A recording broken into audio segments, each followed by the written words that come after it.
Hello and welcome to an introduction on Soul Gems and Etherforce in Kritika 0.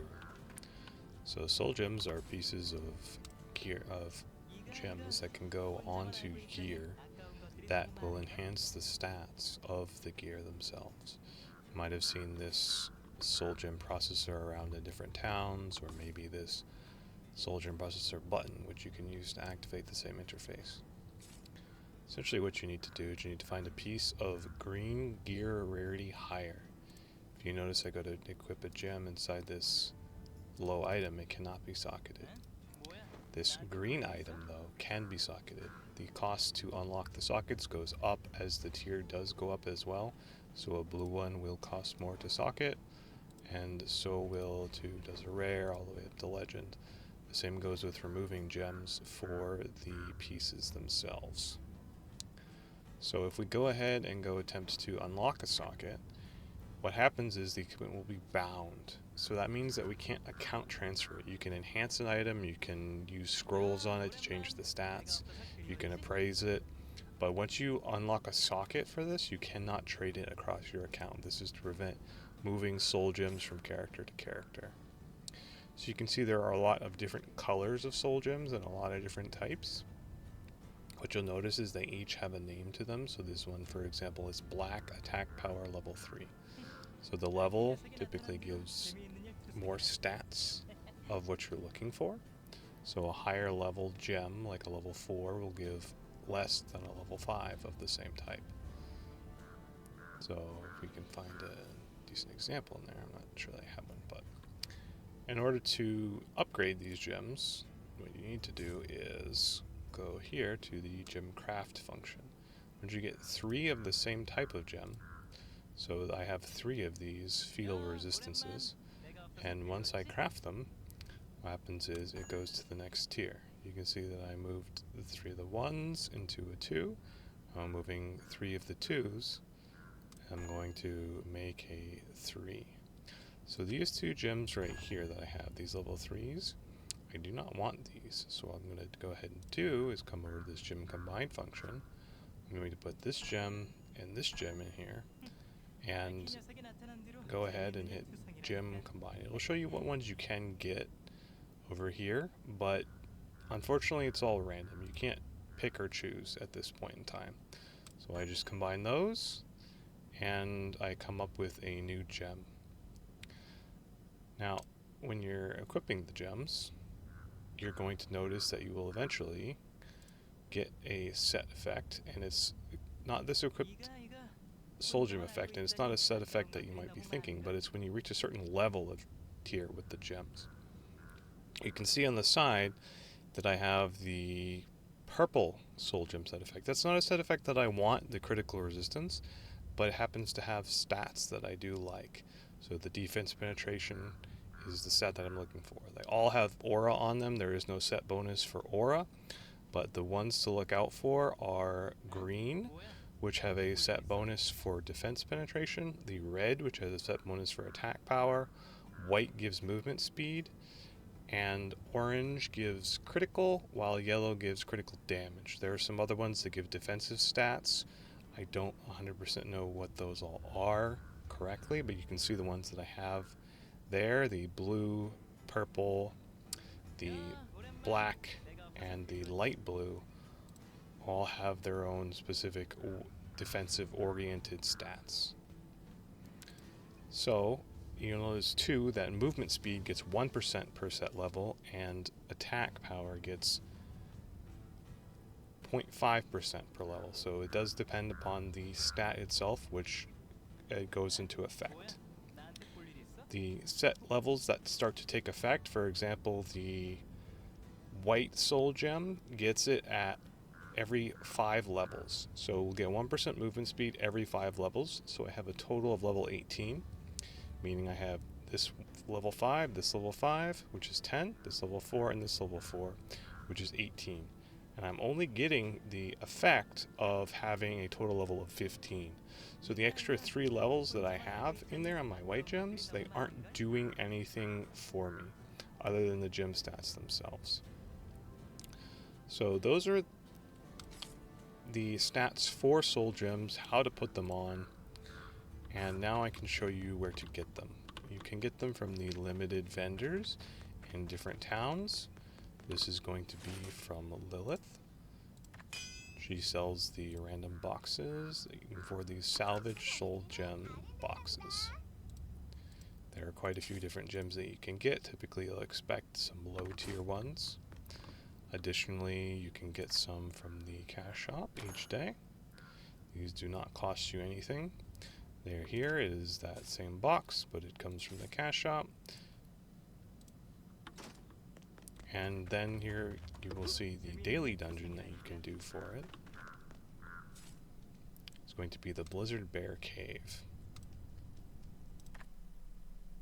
You can drop all the way up to tier 4s from here. Typically you're going to expect a tier 2s are the most common that you're going to see.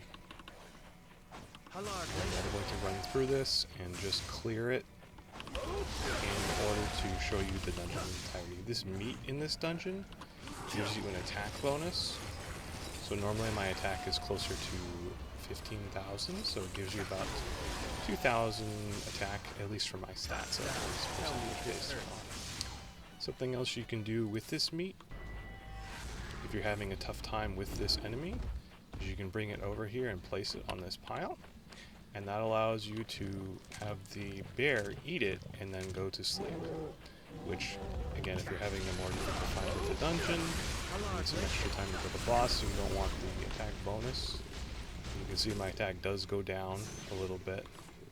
It's not the 18k that it was before. So if you just want to CC the boss, you can do that. So you notice I'm going to get those gems right there. If you're just starting out and you want to build your Soul Gem account, I'd say it's one of the later things that you should do for the higher tiers. I think that tier 5 is a good goal to strive towards, but you should probably stop around tier 2 or 3. So while these are 4s and 5s, you know, these gems right here, a 2 will give you 4 aura, which is primarily what you're going to go for. Just try to get as many 2s as you can. And then the 3s give you 7, then the 4s give you 11, but then once you start getting 5s and greater, you'll notice that it goes down. It doesn't jump from 15, it goes 13.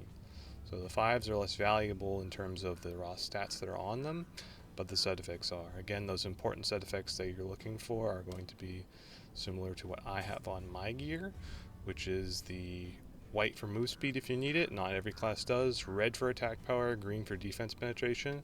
Almost every class is going to love those stats. And the critical ones are less important or situational versus the critical damage and the critical percentage. And defensive, if you want it, I personally don't build defense in Kritika really, if I can help it, because you want to kill stuff fast, and that way you get faster clears. So that's most everything you need to know about Soul Gems. And moving on from Soul Gems, the other topic in this video is going to be Etherforce. So Etherforce is something that you can do in order to just gain stats. It costs gold to do primarily. It's the Jade tab. You can open up your skill tab and then click Jade, or you can assign the button here. You can go click character and you can take this on or off of this menu down here by just pressing that, or you can bind a key to it, or you can just open it up to there. Anyway, however you want to get to it. You'll notice that you have a certain amount of AFP, which is Etherforce points, or you can call it Etherforce points, which is EFP. You get these orbs. You get the first one unlocked by doing a quest for it. Then you can unlock other ones by spending 100k to unlock the orb. You can't see the stats behind it, but I'll quickly just try to roll over each one.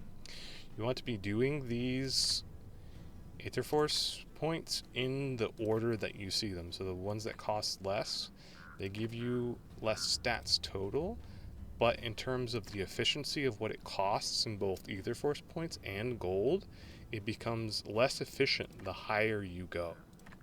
So each step you take is going to be more and more expensive and take you more and more time to complete. So we'll go ahead and just see what this looks like. It's going to take us 2,500 gold and 5 points just to click once. So we got 1. You can either restore it if that gets a bad value or a negative, which I have not seen happen, but might be an issue at some point. If you do see a negative, don't click that. So we can click apply. Yes, we want to click apply. So now we have one additional attack. These are not account bound, they're all character. So you might not choose to pursue it if you are looking for a multiple character stat building. Same with soul gems. And if you want to go through this quick, you can just hold down the enter button. And you can just click that, click this. And this is going through it more quickly, rather than having to just click on it again and again. So again, just holding down the enter button will let you go through this faster. And the stats are typically low. One thing you can do for these is you can get some raw jade enhancement arrays. These are from the cash shop. You can, get them from the grow section and the jade. You can see it costs a certain amount of premium currency. These are not free. The ones I have in my inventory came from the lucky draw. So if you see an event that comes up that has these, they're a pretty good idea to grab. So they were in the lucky draw and I was able to acquire a few of them. So let's go ahead and see what a normal roll looks like and compare that to one of the other ones. So if we go low, so you can see you got a 1, got nothing, got a 1, got a 1, so it can go up a little higher than that. I was hoping to get more than a 1. So you see that in general how you're getting for that. If you use a enhancement array, you can already see the first roll is an 8. This is going to come to a 4. And it's using up 2 of these arrays every roll. And a 4. So your consistency in getting stats is going to go up. It's going to cost the same amount of Etherforce and gold, but you're going to also use this additional item in order to level things up. So those can be very worth it if you are on the higher tiers. And if you want to spend money, they definitely make your Etherforce go a lot longer, a lot farther. So this is the dungeon for it. Etherforce. It is by far the longest dungeon that you have to deal with, and you will see that as I go through it here. This is 3 a day, and it is so long because it's difficult, but because this elevator takes up a good chunk of time. So there's nothing you can do to really increase the speed at which this elevator goes. You just have to kill the enemies as quickly as you can. It doesn't matter until the last enemy, it's just going to keep going. I'm just going to do whatever to kill them quickly here. So you do want to go through the lower tiers first, move on to the higher tiers in sequential order. Unlock them as you need them. Don't spend the 100k that if you don't need it right away. And if you do get the multiplier tickets, which make these dungeons be able to complete it all in one go, this is the dungeon to use it for if you're going to use it for a daily dungeon. Again, I will remind that it is per character, so if you're looking to play a new character or you're maybe not sure which one you want to play, don't really invest heavily into Etherforce, because you might spend a lot and not get a ton out of it. The first orb is definitely worth doing, just because of the amount of cost that it has. This is the last guy. Just again, the costs go up a lot, you can see. So try to get the first couple orbs, maybe so you like your character. This is the final boss here. Not really going to show off his moves, you can kind of figure it out as you fall. And once you kill him, he will drop a random amount. It's typically pretty similar. You're going to see for the level 60 difficulty, you get about 26. So typically you end up with about 90 Etherforce if you do this 3 times. Again, this is the longest dungeon, so if you are going to do it, you want to multiply it if you can. And you just right click on the Etherforce, it gets added to your total. And that's really all there is that you need to know about Etherforce. Single character usage just costs gold, and running the dungeon or getting the Etherforce points themselves. So just make sure you do them in order. I would probably stop on some of these. You notice I have attack power left here. That would be good to get, but I'm missing. I'm not missing aura or defense penetration. Those are good stats. Again, same thing. Attack power is missing. I should go through and get back to that, and I will at some point. But I could be getting defense penetration and aura, while also getting attack power potentially. So it's not as good necessarily to roll when I could be getting these other stats. It's kind of you lose the opportunity to roll those. So it becomes less valuable for you. So try to at least get 2 of the 3 offensive stats done. If you want to get all 3, that's fine. Just, maybe come back to it later if you want to keep going along with those. Anyway, that's about it. That's what you need to know about Soul Gems and Etherforce. Hopefully that helps you, and I'll be back eventually with some more information.